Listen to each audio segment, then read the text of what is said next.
Uncle Luke is with us. Luke, it is a pleasure to talk to you, man. This is great to have you. Thank you for the time. Hey, man, I appreciate being on. I sit up here and drive my son to school mostly every morning listening to you guys. Oh, we certainly appreciate that, Luke, and we're big fans of yours, obviously. And how about this? How about this game we got coming up on Monday? It is pretty incredible how Miami went from the SMU loss to where we are at now, and beating Texas A&M and Ohio State and Ole Miss, and now we get Indiana here in our backyard. But how about this run the Hurricanes have been on, Luke? Man, this is incredible. What it is, like 5 games in a row, playing out of town every week, not getting to sleep in your own bed, and just barely getting in because they wanted Notre Dame. Omar wanted Notre Dame. I did not want Notre Dame. Don't do me like that, Luke. Purdue.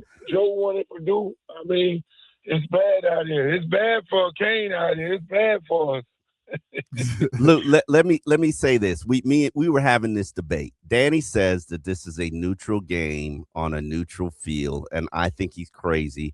This is a home game. Well, I said technically it is. I mean, it's listed as a neutral site game. I mean, you think the crowd is going to be 50-50. I think the crowd is going to be about 70-30. I know Luke decided that he isn't going to go to the game, because it's kind of expensive, even though I know you got the hookup, Luke. But I'm appreciative because I was waiting for you to give me the bat signal on where we were going. I'm glad it's going to be Booby Trap on the River, because that's, top upper echelon spot. Thank you very much for the invite. But do you think this is a neutral game? No, this is not a neutral game. I mean, it's trying to make it a neutral game. It's trying to make it a neutral site, charging people $700 for parking and telling people they can't tailgate. They're under no circumstances. I was talking to a police officer from Miami Gardens last night, and I was like, it's going to be just as bad going in as it's going to be going out, whether we win or we lose. Because he was explaining to me how it takes, the parking is at the schools around the corner. Yeah. Take you back. You got to walk 2 miles or get in one of those golf carts. It's nowhere in the world they can stop this. What's going to happen? Yeah, so you got to take that shuttle over from like the Hard Rock Casino or something. Man, by the way, that parking lot is sold out too. Just at the casino. Just pay the old lady at Cherry Bay. If you know where Cherry Bay is, you just park in their house, and they might charge you $200, but it's a lot cheaper than what the stadium is charging now. If you're an Indiana fan, your car might not be there. Yeah, that's too bad for them. Hey, Luke, how about this story with Carson Beck here, man? He had a lot of stuff said about him during the offseason. He comes in here and he scores the game-winning touchdown, put together an incredible drive at the end of that Ole Miss game, couple of incredible drives. But how about that story and really just turned into to our guy down here in Miami? Yeah, I mean, it is an amazing story because when you look at the entire game as like a full circle story or script out of one of Omar's columns that you would think that would ever happen. I mean, you got half of the town was like, well, why didn't we get Mendoza? Because Carson Beck is playing like TBD. And then Carson Beck comes back, wins the game for us. I mean, it's like made for TV. I mean, you can make this up, for what he did to get us, into the championship game at the last minute when he was playing not that good throughout the year. Luke, I wanted to ask you about Mendoza because you mentioned him. I have heard that UM was definitely interested, but his father didn't necessarily want him here. I don't know how much of that is true. I'm sure he'll tell us this week when he starts to do press junkets. But I'm a big believer that the trenches is how you win football games. I know you because you coach Edison. I know you know this as a fact as well. Do you think that Miami has the front line that can create the discomfort for Mendoza that will allow them to win this game? Oh, definitely. I think Mendoza, in the back of his mind, he's going to think about the front line in this weather. It may be a little cool right now, but these guys are practicing in a dorm in Indiana, coming down here, like you travel, you go to these Yeah. games, and then this playoff, when you go on a run like this and you got to leave your bed and do all that traveling, at some point, the traveling takes its toll on you either in the middle of the third quarter or the end of the third quarter. That's what we're going to do. We playing bully ball. I looked at like 6 films on this team as if I was getting ready to coach the game to see exactly how you beat them. And you beat them up the middle. I mean, they got 2 good DNs. The back end is decent. But I don't think they've ever played anything like this. I mean, South Florida football, this time of year becomes very violent for this type of game. I mean, it's going to be violent. The hits are putting your entire body on the line. That's what it's going to be. Yeah, I'm with you. I don't think Indiana, this is the same thing as Ohio State. I don't think they've played a team as good as Miami. And the Hurricanes are playing. I said it's going in the playoff. Miami's played as good a football as anyone to finish the regular season. They're playing as good as anyone has in these playoffs. And I'm with you, man. I don't think that they have ran into a team with the horses that Miami has. And no disrespect to Oregon, but this isn't the Ducks you're going up against. Yeah, we are not Oregon. No. Oregon normally falls apart this time of year all the time. Even when they went to the national championship, they just don't have the legs for this. I mean, if you go back and look at the Penn State game, Penn State beat them up and down the field in a physical way. I mean, they wasn't world beaters against Ohio State. Ohio State got at them. So when I look at Miami, when you look at Miami and the attitude Miami is coming in, is playing with right now, I think the Ole Miss game was a letdown from winning the big game versus Ohio State because everybody expected us to be playing Georgia. But they're gonna get the full brunt of a hurricane. I mean, it's gonna be violent. It's gonna be very, very physical in this game, right? And I don't think a bunch of kids from Indiana, James Madison or wherever they came from, I don't care how old they are, they're gonna get beat like they never got beat before. In my opinion. Luke, one thing I want to ask about this team too is it feels like they got that swagger back, right? I mean, you got all the former players are on the sideline. You got Michael Irvin, who just is just going bonkers out there on the sideline every game. But you got the rest of those guys, and it just feels like this team has kind of got some junk to them, right? Like they got it back a little bit. They got that killer instinct. Yeah, I think it was.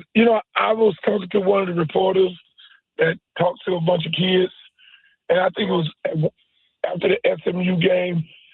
From my understanding, that the kids went in there and told Mario, "And look, we playing like we're in a military concentration camp. This is not Alabama. This is Miami. What we came here for."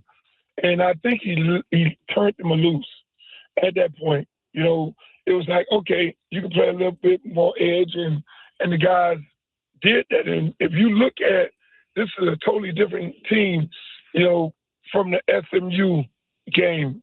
From the SMU, this team, they talk more on social media. I mean, they do more partying in the locker room after the game with the videos like all these kids do and all the NFL players. I mean, they're playing a lot looser and a lot more violent than they played at the beginning of the year. Now, Luke, let's talk a little bit about the franchise that needs to get their act together, the Miami Dolphins. Oh boy. Luke, Harbaugh is choosing the Giants. That's not a surprise. Harbaugh was going to pick the team with the quarterback, either Tennessee or the Giants. Everybody in the NFL knew that. But what have been your impressions of the head coaching search the Dolphins have had so far, which might be at double-digit interviews at this point? I mean, it's amazing. I mean, I thought they had Harbaugh locked down. Nah, when they fired Mike McDaniels. Nah, I don't think one had to do with the other. Well, you know better than all of us do. I think Ross needed to talk to the general managers, and for the first time, he wasn't going to demand that they accept a head coach or a quarterback. I think Ross is trying to start it fresh, and I don't see the big deal about not firing Mike on Black Monday. Who cares that he was fired on Thursday? Mike is in demand right now. Like, he'll be all right. What do you want for a head coach for the Miami Dolphins?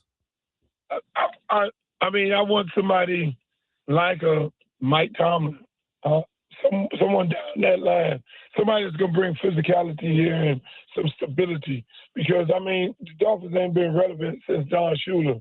And when you listen to this show and hear the stories from Joe Rose about how tough Don Shula was, you know, you got to be a tough coach here in Miami because your team will be in Tootsies or booby trap on the river. If you're not a tough-minded coach that demands respect and demand that, you know, you come here and do your job, and your job is not in booby trap or Tootsie.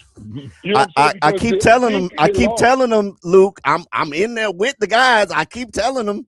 Well, Joe reminds us all the time that he played in the last Super Bowl the Dolphins were in, and Joe is very, very old. That is not a good sign. I mean, and that's the thing. You gotta have a coach, you know, paired with a general manager that's gonna bring number one tough-minded guys who love the game, not guys who like the game, because there's a lot of dudes in the NFL that like the game and want to come to Miami and be Hollywood, you know, go to Carbones and go to act like they Future or somebody and all the rappers. Yeah. So you need a tough-minded coach. The only one I see that's like that, I mean, between Harbaugh and Mike Tomlin, you might have to go that direction because you can't go with another one of these baby-faced coaches who look like he could be Ross' son-in-law. I wanted to ask you a final question. Ja Morant's on the street. Luke, the Heat are supposedly interested. Do you think it would be safe to put him in this environment? I think it would. I mean, I had a conversation with his dad maybe a month ago when they were talking about moving him, and I was like, "Look, man, come on down here. You know, we got you." You know, I think what happens, and you know this, when it comes to the NBA, not the Dolphins, those guys don't party in the town that they live in traditionally, and they'll tell you that if you know any NBA player, they'll come to a city and play there. They won't necessarily party in that city. They party in the cities that they go out to.